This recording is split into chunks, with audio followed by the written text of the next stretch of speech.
Oh, braces. How I don't miss you. And this could actually be the first ever selfie, like, in the entire world. Thanks, little brother. Yes, I dug up old Myspace photos, but for a lot of users, Myspace is doing it for you. So, if you got some particularly embarrassing pics, be on the lookout. It remembers you and it wants you back. The social networking site that faded into the background in the Twitter and Facebook dominated world is courting its users now with old photos. The social networking site is emailing out old photos to users who are no longer active. The message includes a link to the recipient's profile. The email simply reads, "Your photos redelivered. The good, the rad, and the what were you thinking?" Yeah, we're guessing there's probably a lot of what were you thinking, as many outlets are calling the tactic a form of blackmail. But a writer for Tech Times points out MySpace is using a pretty unique marketing strategy, as MySpace isn't threatening to make the photos public or share them with anyone else.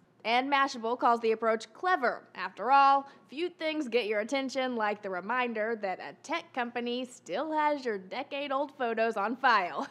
But whether it's working is the real question. MySpace claims to have 15 billion photos in its database. That makes for a lot of potential emails. But in comparison, Facebook boasts a database of 250 billion pictures. But if you decide you are feeling a little nostalgic, we'll note MySpace has done quite the overhaul from the good old days. After it was purchased by Specific Media in 2011, MySpace was geared toward musicians. According to the Washington Post, it's kind of streaming radio service, music news site, social network for music fans. The new MySpace prioritized musician pages and encouraged them to upload songs and videos, which fans could then repost to their own profiles.